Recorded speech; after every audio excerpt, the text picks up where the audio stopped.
turn the people into imperial subjects, komin, the subjects of the emperor. So after over 30 years of Japanese colonization on the island,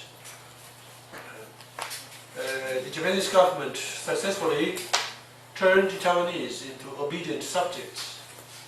The thing is, the Taiwanese didn't enjoy the same political as well as civil rights as their counterparts in Korea, which means that the educational system is different.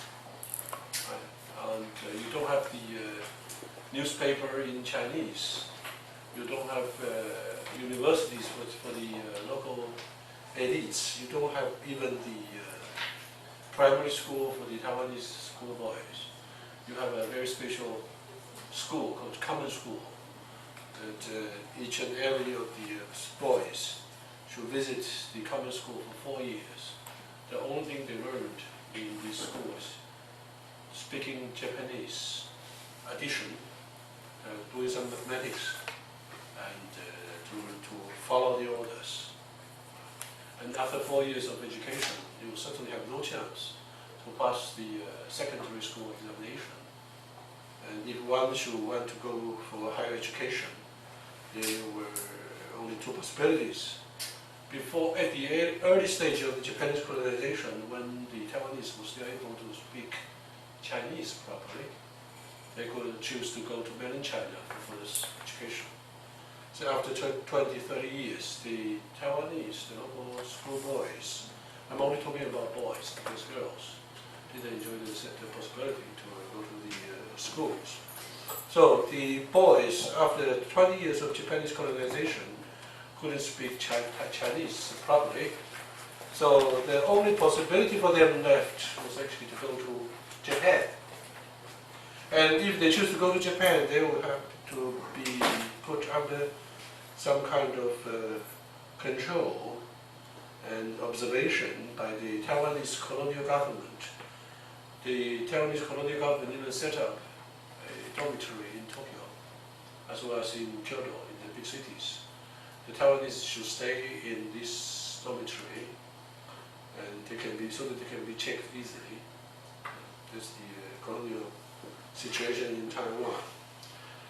So, yes. What about the Chinese or the Koreans from the colonies, the Japanese colonies? Did they go directly to a university or military academy?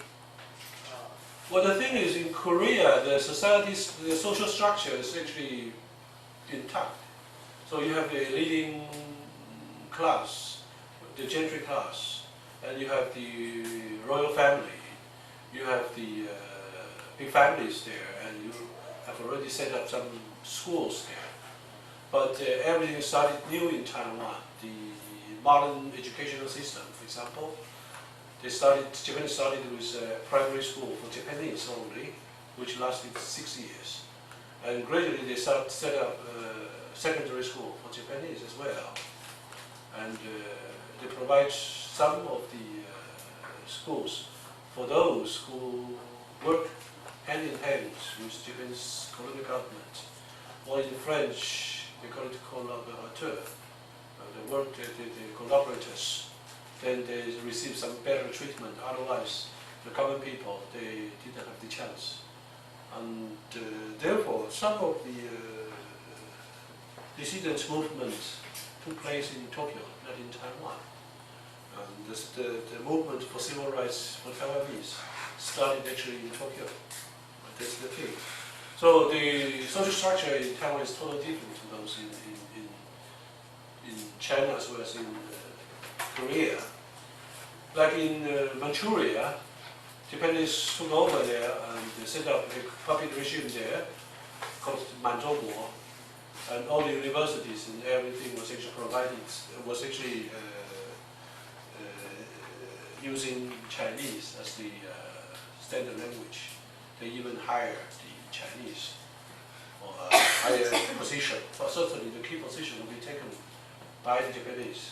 symbolically, they have to keep some Chinese in some offices, so to show that actually the Japanese Empire is working with the Chinese Empire.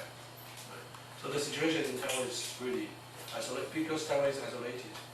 Therefore, the Japanese can allow themselves to do whatsoever they like. And therefore, the Japanese never intended to turn the Taiwanese into Japanese. So as I mentioned, the educational system for Taiwanese in the first few decades only lasts 4 years for the local boys. Girls couldn't speak. Girls didn't have the privilege to go to the schools. And boys, after 4 years of linguistic training, they can only use the basic Japanese. And the Japanese thought it was fine this way, because they hire everyone. Every office in Taiwan was actually filled up by the Japanese. See, the police officers, or even this kind of job, should be taken by the Japanese. And only after 1936, when the war is in view, when Japan realized that the Sino-Japanese War was not avoidable, then they started to think it's about time for us to turn the Taiwanese into obedient subjects for the Japanese Empire. And therefore they started the KOMINKA movement. Right? Therefore the program was actually just to train Taiwanese to listen and to follow the Japanese orders. Well, the so-called Japanization was not a new thing in Taiwan, because very beginning, 1879, when Japanese annexed Ryukyu, we call it now Okinawa. Ryukyu was actually an independent, well, semi-independent, was a vassal state to China, and they, in the sense, after some certain stage, they also pay tribute to Japanese Empire. And there was actually the Mudanse incident in 1873. Japan sent troops to Taiwan, which didn't come out successfully because of the disease. The Japanese arrived to Taiwan and got sick because of the malaria and so on. Therefore, the military maneuver, the military attempt wasn't successful, but in return they got permission of the Chinese Empire to allow the Japanese to annex Ryukyu, and 1879 they did so. And after taking the annexion, the Japanese started to promote Japanese as the legal or the official language in Ryukyu. And there is some certain similarity between this Ryukyu language and Japanese language. I think they belong to the same family. So it was not too hard for the Ryukyu or the Okinawa people to adopt the language. But nevertheless, nowadays we still can see that there's some difference there. And the Okinawa dialect or Okinawa language is still slightly different from the Japanese, or the standardized Japanese. But this is a situation everywhere in Japan. If you should be, a person from Tokyo should visit Hokkaido, I don't think he has any chance to understand the local people talking to each other. Just like the northern Italian, the people from Milan to go to Sicily, they will have the same problem as well. But so anyway, the Japanese put effort into promoting the Japanese language in Ryukyu, and that was actually their first Japanese experience in Japanization. And of course, the Japanese also encouraged the local people in Okinawa to adopt Japanese family name. But certainly the Japanese, the Okinawa people have a way to identify themselves. So if you should hear some Japanese name starting with A, right, Aka or Anshi, or this kind of starting with A, the possibility of coming from Okinawa is very, very high. So the Japanese can recognize by the family name it's where the guy is from. We will talk about Japanese family names later. Okay. So in Japan, however, well, in Okinawa, however, the Japanization steps didn't meet the goals because the Okinawa people didn't go to school. The attendance rate in schools in Okinawa wasn't very high. So I think the only possibility to learn your official language will be through the educational system, institutes. It was the same thing like in Alsace, in Lorraine, when the regime changed. Everybody would have to adopt a new language, and only through the school system. That's what I'm talking about. The situation in Okinawa was very similar to those in Taiwan.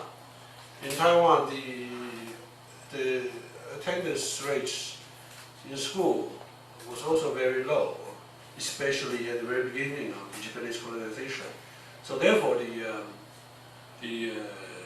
the promotion of Japanese language was not very successful. And only after 1936, the Japanese started some measures so that the spread of Japanese language became easier. Okay. Japanese also discouraged the local people to keep their own custom, own civilization. And everyone was actually forced into Shintoism to worship the Japanese deities. And we can see the same steps in Taiwan. But gradually and finally, the local people was assimilated. And after 100-something years, I think nowadays, if you should go to Okinawa, the people speak fluent Japanese. They adopted the Japanese way of life, but I think their own identity was still noticeable, very noticeable there. Even the food, or the way of house decoration and so on. Right. And the situation in Taiwan was that the local culture was actually left alone at the very beginning. Because at the very beginning, Japanese didn't have enough time to look after these kind of affairs and matters. They have to fight against the rebels, fight against the Aborigines, and so on. And they were busy in collecting taxes and bring orders, political orders, to Taiwan.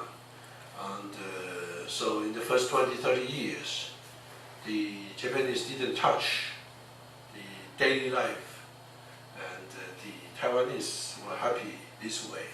So they only changed the government.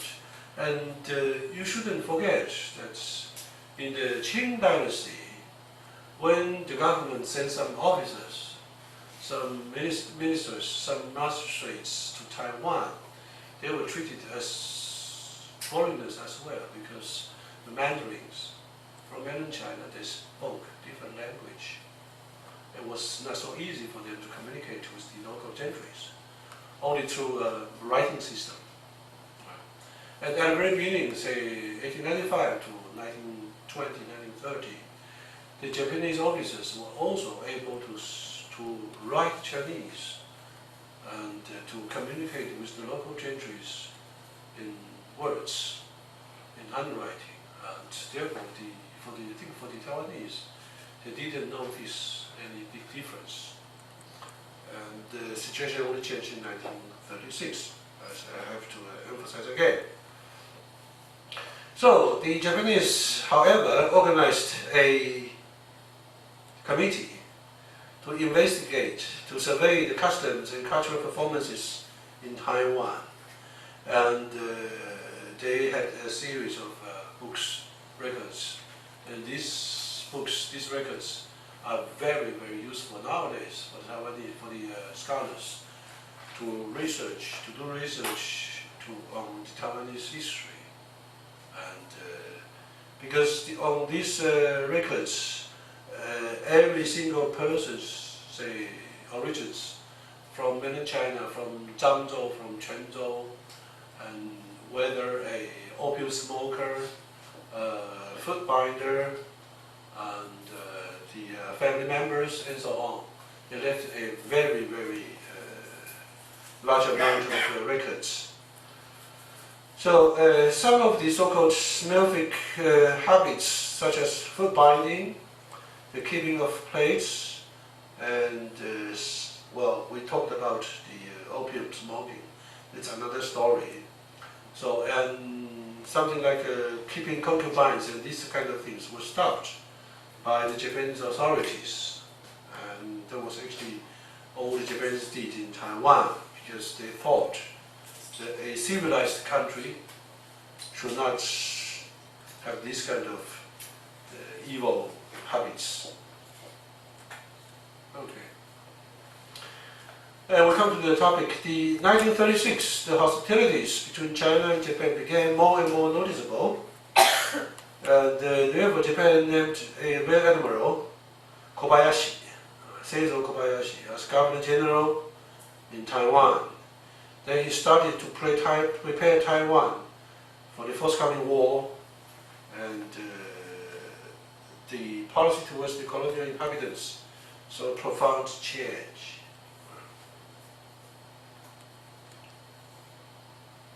This is Kobayashi, born in 1877 and died in 1962. He avoided the war criminal court. He was actually put into jail after 1945. He was tried and was released because obviously these criminal deeds wasn't so serious, and he died peacefully. So Kobayashi was actually a military attaché in the UK and the US for many, many years, and therefore he was quite aware of the American as well as also the Western civilizations. And he served as a commander-in-chief of a Japanese fleet. 1936, he was in charge of the Japanese expansion in Southeast Asia. And that was the reason why he was nominated as the Governor General in Taiwan, because the Japanese decided to turn Taiwan into a springboard for the further expansion in Southeast Asia. And the aim was actually, they were actually aiming at the raw materials, like minerals, like natural resources in Indonesia, in Malaysia, and so on. And we should not forget, 1936, 1938, the hostility between Japan and Anglo-America was actually very noticeable. And the Americans started to an embargo to stop the selling of raw materials to Japan.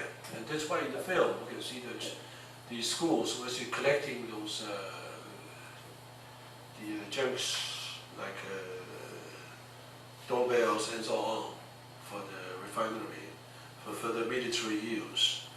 And therefore the attack on Southeast Asia, expansion towards Southeast Asia was not avoidable, and the right person for this step was actually Kobayashi. And the main aims of Kobayashi in Taiwan were A, general Japanization, B, the southbound expansion, and C, the industrialization. He decided to turn Taiwan into an industrialized country, providing the semi-products like import some minerals from Indonesia and turn this into aluminum, and this will be further exported to Japan for the aircraft. Right. Taiwan became a middleman. And sugar, for example, the sugar industry was expanded. At the beginning, we saw in the film that actually there was the sugar conveyor, in the train for sugar cans. They were taken by the kids. this was actually a very common memory for the Taiwanese. And the sugar industry, the capacity of producing sugar was actually much, much higher than the capacity of producing sugar cane. Think about it. If the local sugar canes should be processed in Taiwan, they only allow the refinery to work for 180 days. There certainly is no need if the sugar cannot meet up the need of the refinery. And the Japanese aim was actually to import sugar canes from Indonesia, from the Philippines to Taiwan. And even was great thing that when sugar was exposed under the sun, through the journey, it was kind of easily processed in Taiwan. And the sugar would be exported to Japan, because the Japanese were crazy, or they are still crazy about sweet stuff.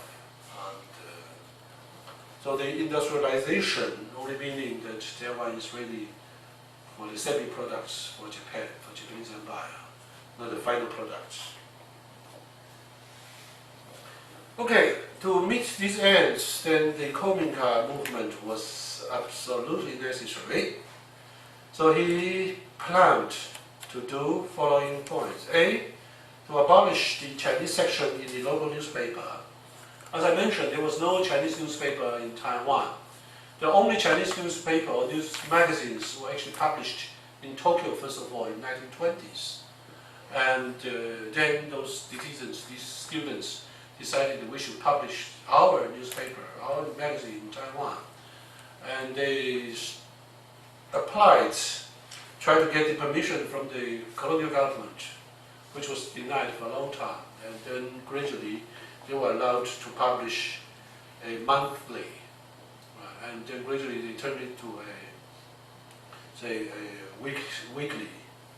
And at the end of the 1930s, they were allowed to publish a newspaper that appears every 3 days. And at the end, when the Kominka movement started, the Chinese section in local newspaper were abolished, and the Chinese news magazines, the weeklies, would also be banned. So every single one should read Japanese and Japanese alone.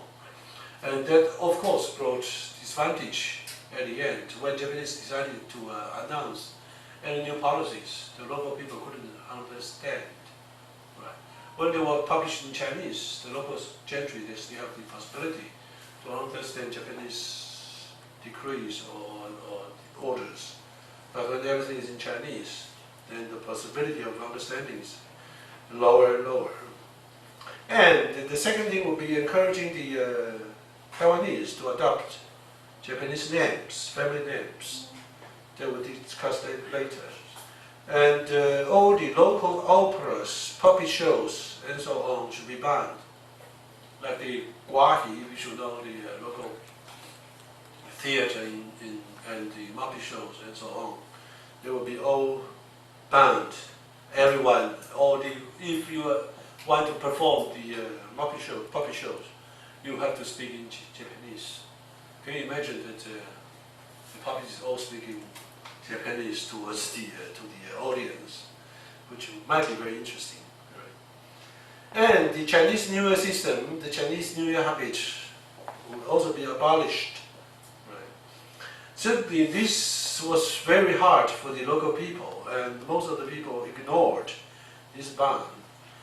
And they kept carrying on celebrating the Chinese New Year. Then Kobayashi incorporated the forced labor days around New Year's days. So from the first day of the Chinese New Year to the 5th day of the Chinese New Year, every single one in Taiwan should labor, right? Should work for the government. And the only reason was to try to cut off the Chinese ties in Taiwan. That was very similar to those in Okinawa. And finally, the religious matter also, the Taiwanese were encouraged to worship Japanese Shinto religion. And in the film we saw that there was actually a little temple, a little shrine in the field, in the rice paddy. And the other brother said, well, the Japanese didn't allow us, or they don't allow us to worship you, so you have to stay, be happy, be satisfied with this little corner here in the rice paddy. Please, you should nevertheless provide us some kind of protection. Right? That was the situation about Kominka. And the very important thing of the Japanization lies in the ability to speak Japanese.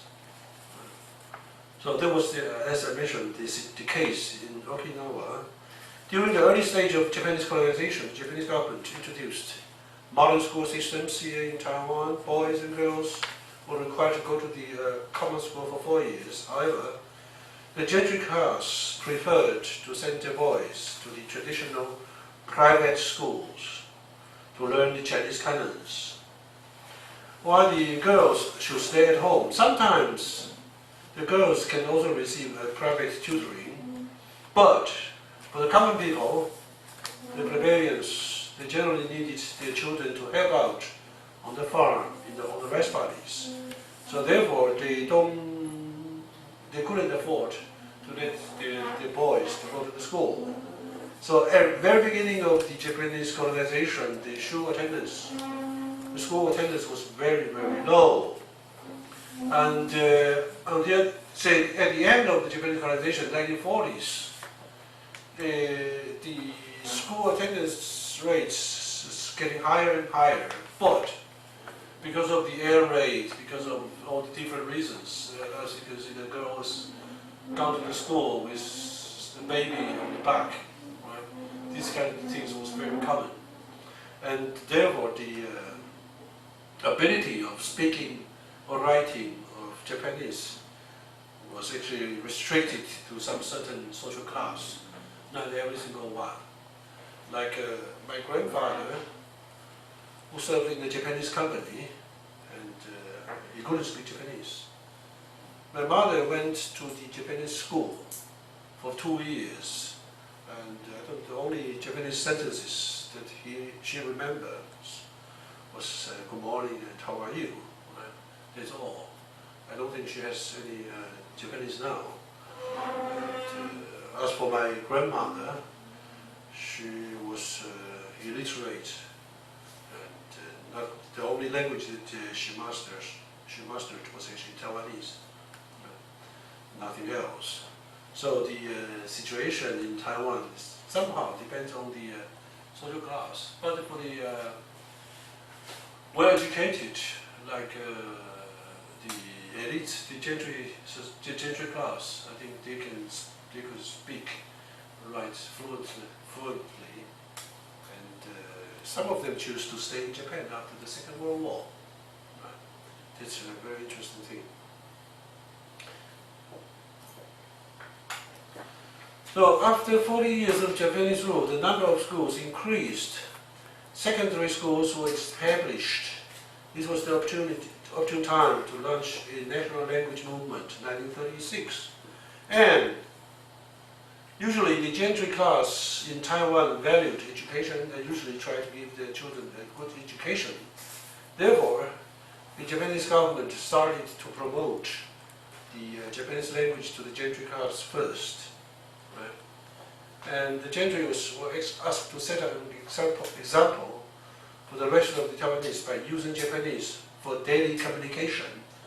There is a term called families using national language. The 国语家庭, I can show you the picture later. Well, who speaks Japanese on a daily basis will be rewarded. Will receive a certificate, a badge, and a sign on the for the house door. Right? And the Japanese government even set up some night schools to teach people Japanese. Gradually, towards the end, people were forced to speak Japanese. Well, if you should be a government employee and you couldn't speak Japanese, then you will be relieved. In schools, students were fined if these students were caught speaking their native language. There was the situation in the early 1950s, say in the 1950s until early 1960s. Well, I remember when I was in primary school, the teacher also had this kind of a plate, said I shouldn't speak dialect. If you were caught there, you should hand this plate for a while as a humiliation. And this nowadays in the primary schools, the courses, language courses for dialect was actually encouraged.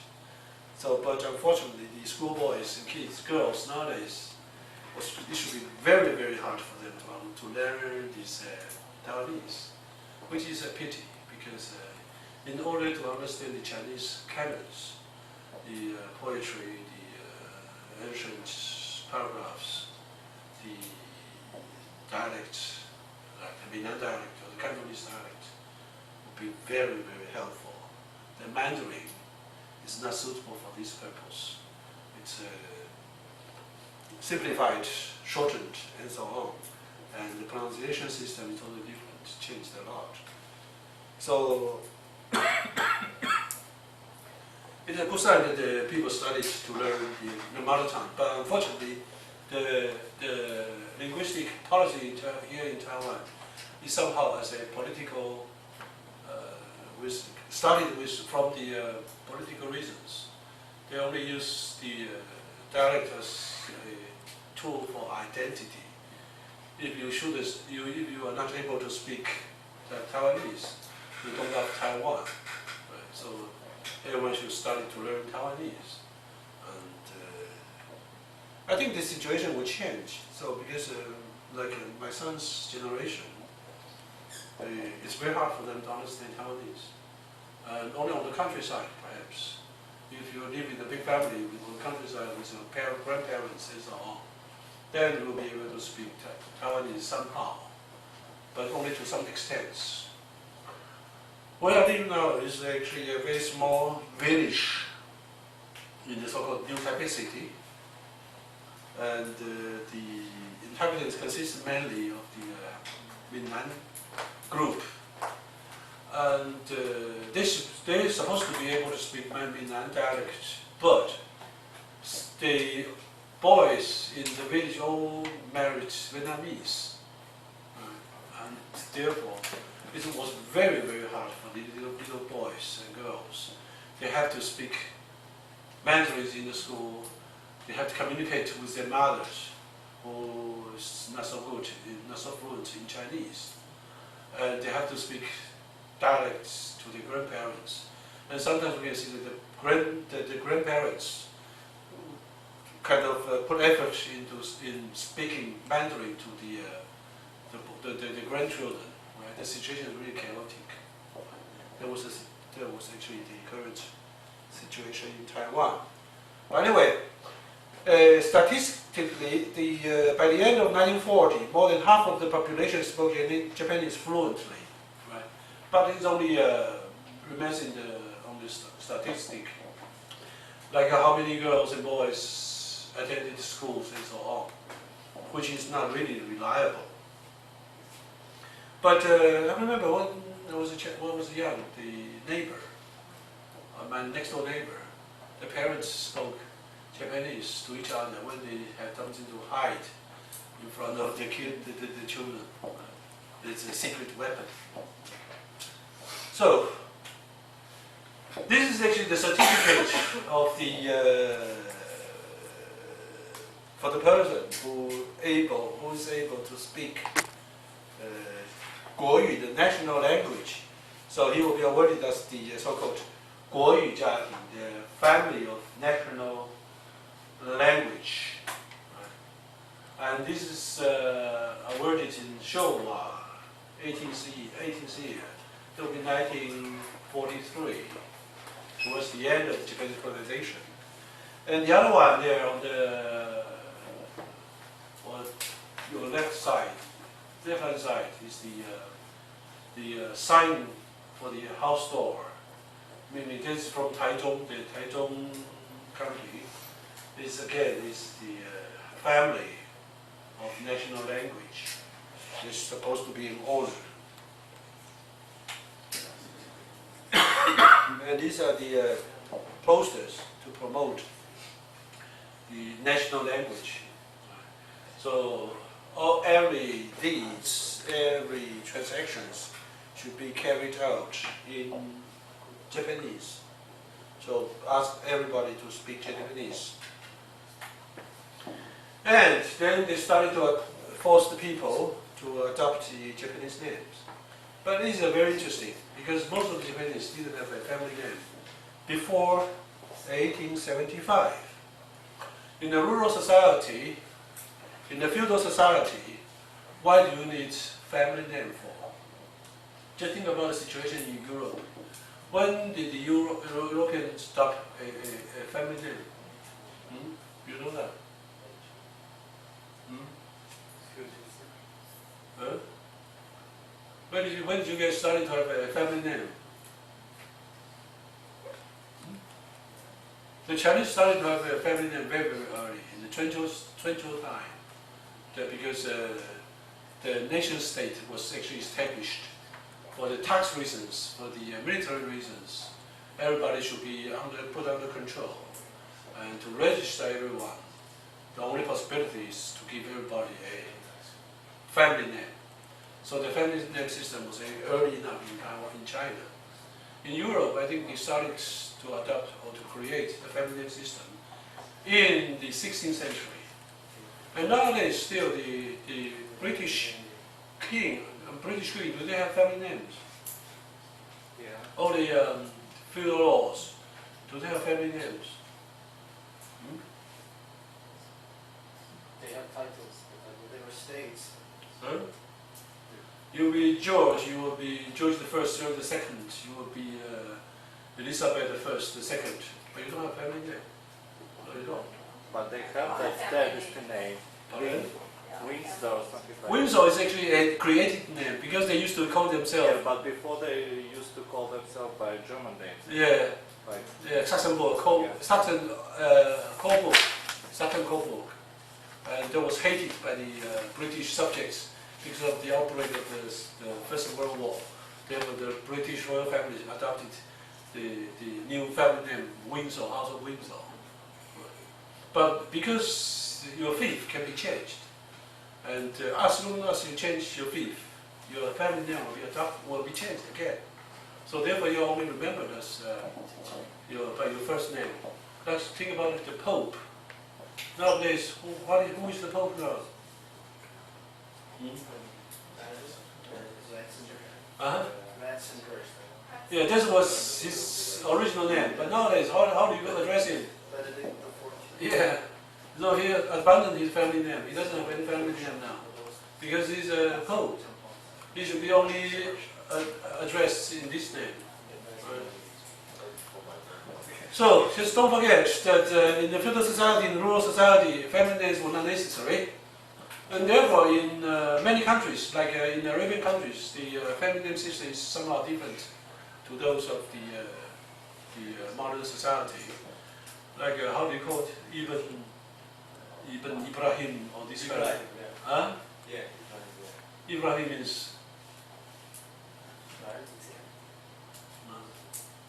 Ibn. Religious name. Yeah? his son of. Son of. Yeah. And just like the Irish name, they have the O something, or Max something, right? That's the naming system. But doesn't matter. Anyway, the Japanese, they didn't have any kind of family name system before the 19th century. Only after the Meiji Restoration, the Japanese government decided to set up a new system in Japan, and therefore they would like to kind of enforce their control over the people, the subjects, and family names will be necessary. And in this case, in 1875, the Japanese government ordered that every Japanese person should adopt a family name. And it was actually necessary to run the administration and to collect tax, to enrollment for the military. And as I mentioned, 1879, when Japanese annexed Ryukyu, Okinawa. So they also started this family name system in Okinawa. And the Okinawa people were allowed to choose their family names that they like. And therefore they left some kind of sign there. So nowadays, how many Japanese names are there? Do you know the Japanese family names is totally different to those of the Chinese? We have a saying called 百家姓, 100 family names. But actually the family names in China is far more than the 100. Because along the time we have a lot of immigrants from different areas. They shortened their original names and turned it into the Chinese family names. Like someone should have the family name Ding, would probably could probably be an Arabian descendant because of the Ding was actually a short form of Aladdin or Saladin. And you have the family name Ma. Ma was actually a very traditional Chinese family name, but the Arabian people arrived to China in the Tang Dynasty. They kind of shortened, therefore, the family name, and Muhammad became Ma. Right. And you have some certain names like Kang or Shi. These were all so-called foreign names. And so nowadays, I think in China we have about 10,000 family names. I don't know the exact number because everywhere it varies. And in northern part of China, you are more likely to encounter the strange family names. Yes? Are these Arabian people or like Uyghur people? They are both. For example, in Quanzhou, there were villages from the villages were actually from Arabia, and they all adopted the family name Guo. Right. So if some person is from Quanzhou and with the family name Guo, he could probably be Arabian descendant. There is another interesting family name called Shi, like a world, Shi. This name is actually from Ceylon, right? From Sri Lanka. A prince of Sri Lanka went to Ming Dynasty, to Ming Emperor, to pay a tribute. And he stayed in China and was actually got married there, and the families all staying in Quanzhou areas there with the family name Shi. And other family names like Lan, blue, the word blue, they could probably be people from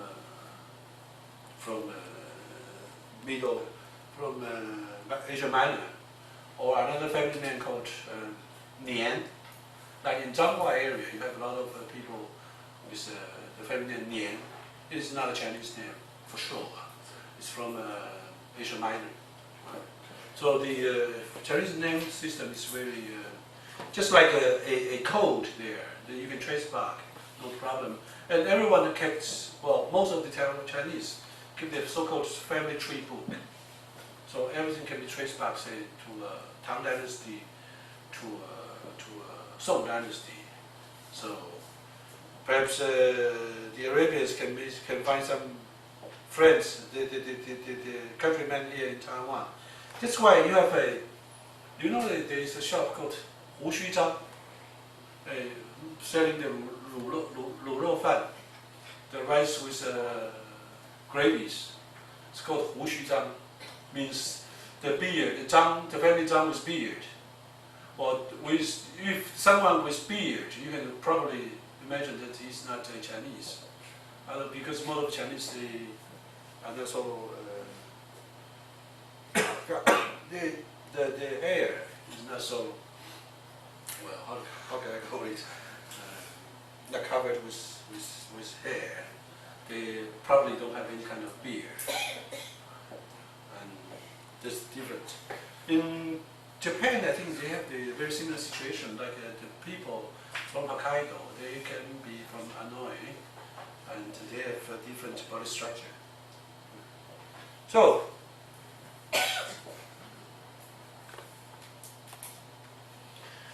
the Japanese started to enforced the local people to change, to adopt the Japanese family name. As I said, as it was shown in the film, that the boys were spoken to their father, said, the school teacher said, should we not adopt a Japanese name? If we do so, we get separation. And there was actually a motive for the local people to accept the Japanese family name. But somehow they have a way to keep their own identity by adopting a Japanese name, because it was very, it could be accepted that you invent your own Japanese name system. Like there's a sage in Confucius' time called Zhengzi. Zhengzi calls himself, says that I would have to check myself 3 times a day if I'm loyal to my friends, if I did my work with all my heart, and so on. Therefore, they call it Sanxing. Right. And when the Zheng family adopted a Japanese name, they used the Sanxing as their family name. So the Sanxing is always related to the Zheng family. And some people would actually use their family origins. Like most of the Zheng family should be coming from Zhengzhou, should be coming from Yinliang in Henan province. Therefore, they just call themselves Yinliang, and so on. So there's a way to memorize, to remember themselves, their origins, yet looks like a Japanese family name. And by this way, the Japanese name system was actually getting more and more popular. But after the Second World War, everybody got their own family name back. So nowadays in Taiwan, unless you're Japanese, you won't have a Japanese family name. This was there for sure. Okay, we're talking about the ration in Taiwan after the outbreak of the Sino-Japanese War. So when food was scarce and ration was actually introduced, then the Kobayashi promised those who should work with Japanese government, who should speak Japanese, who should adopt Japanese name, will be treated as Japanese. Well, there's one thing very important. Before the Kominka movement, Taiwanese weren't allowed to get married with Japanese. So the two races were actually separated. So only after 1936, this kind of intermarriage was thinkable.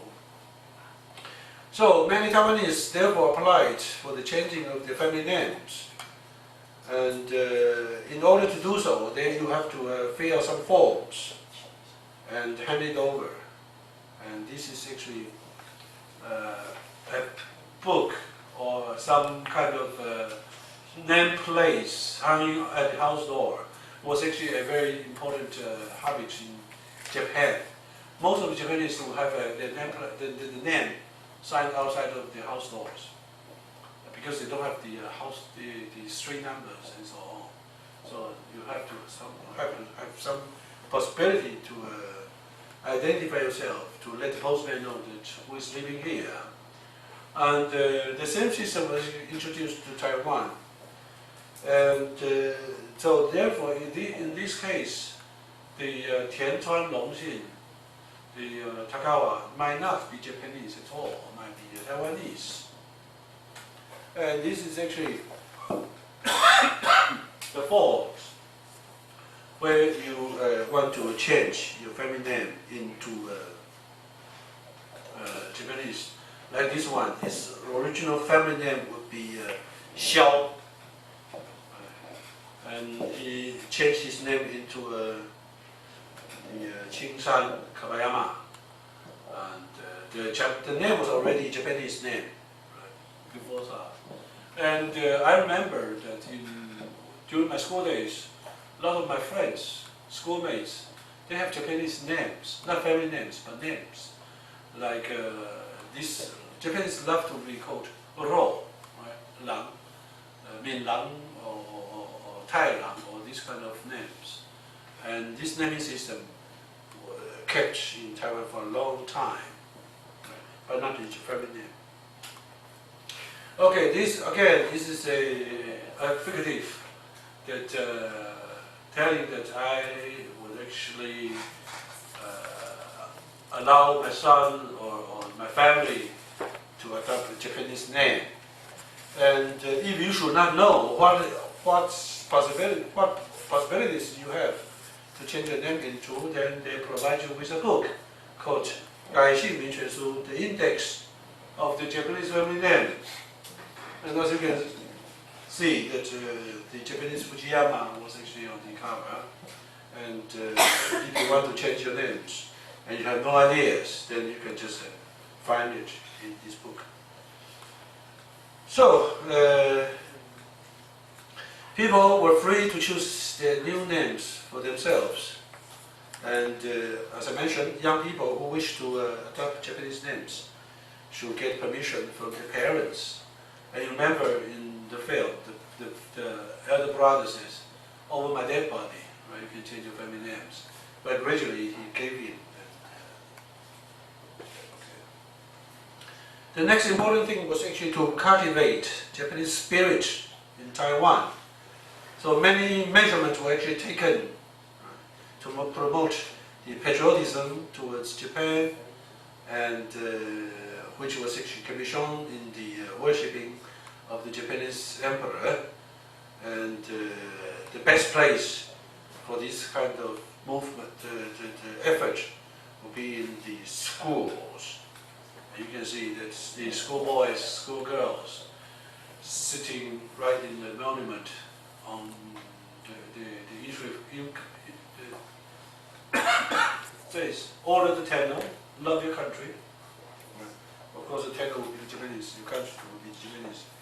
And the Japanese style of life was actually introduced. This one is actually making the Japanese nikiri, the rice balls as lunch.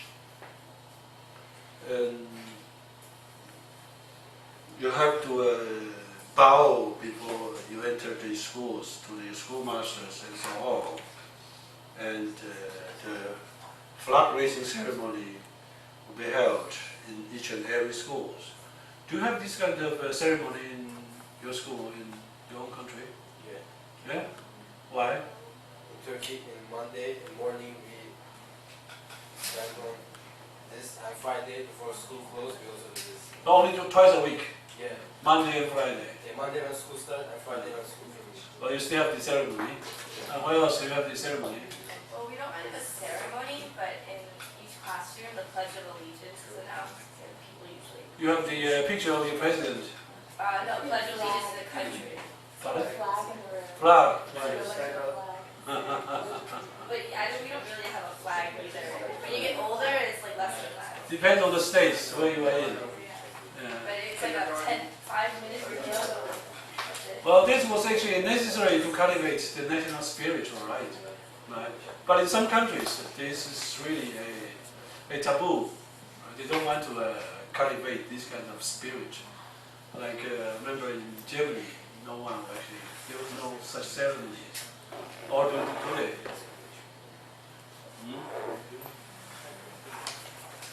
And you see, this is in the school, tiny in the school. The staff, as well as the pupils, they were always kind of lined up to enjoy their lunch together. And these are the propagandas to describe the Americans, the evil spirit of the Americans. And the Japanese are so brave. They kill the American soldiers easily. Right? This kind of propaganda is still noticeable. But I think in North Korea, this kind of thing is still there. I remember I saw a book, the mathematics in North Korea, in the first grade, second grade.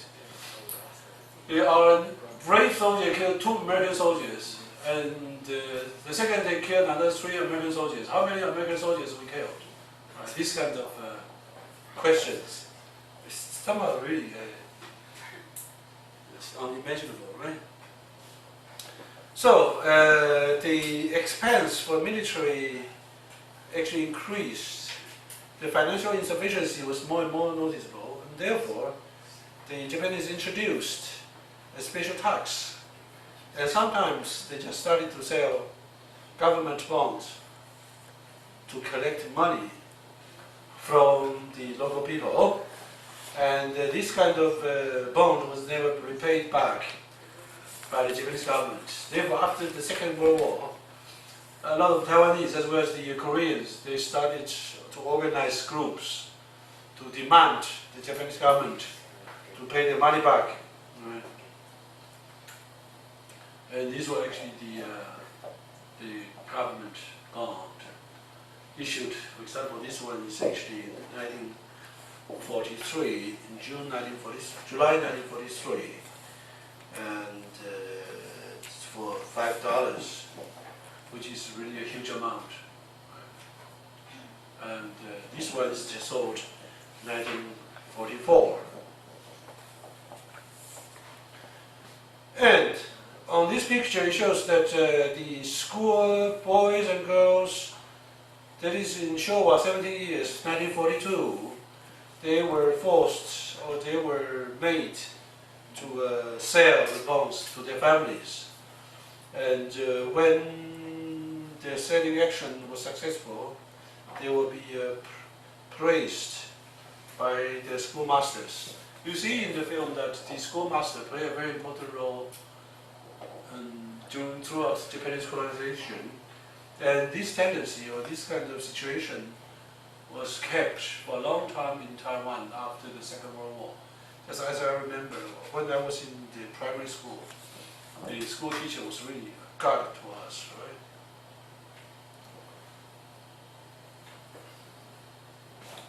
And this was also with the same idea that the women should be organized. Some of them, as you can see, you saw in the film, that they should be drilled to play as fire brigades, and these ones can be organized for different purposes, like selling bonds, like promoting language and so on. And even the little boys and girls, they should feel in the kindergarten, as you can see, that with a little rifle in the hand, flags in the hand, practicing the skill to kill the Americans. And even the households, they have the Japanese national flags.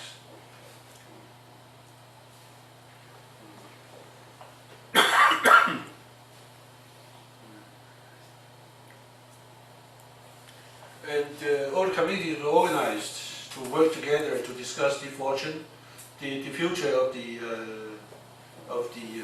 Japanese Empire. On the wall, there's the slogan "Ba Hong Yi Yu," meaning every single corner of the world should be united under the Japanese roof. This was actually the Japanese slogan. So, and bit by bit, Japanese were actually enrolling or enlisting the Taiwanese into the Japanese army. For the very beginning, that the Taiwanese were not trusted at all, because especially you shouldn't send Taiwanese to fight in mainland China, because it's probably that the Taiwanese should find somehow they were still Chinese, and they have no problem in communicating with the local people in the coastal area, and they should kind of turn their rifle towards the Japanese. Therefore, at the very beginning, they started to enroll the Aborigines into the army. They were strong, they were skillful, they were brave, and they didn't speak Chinese. It would be the ideal manpower to fight against the Chinese of mainland China. So at the very beginning, a lot of Aborigines were actually enrolled into the Japanese army. And in many cases, the Taiwanese, the Aboriginal girls, women, were also enrolled into the military camp to serve as the military prostitutes. And this issue was still very, very hot. And the same thing happened in Okinawa as well as in Korea. So long time after the end of the war, the prostitutes who served in this kind of camp were organized to demand a repayment or compensation from the Japanese government. And the Japanese government treated these ladies differently. I think they responded to the Koreans better.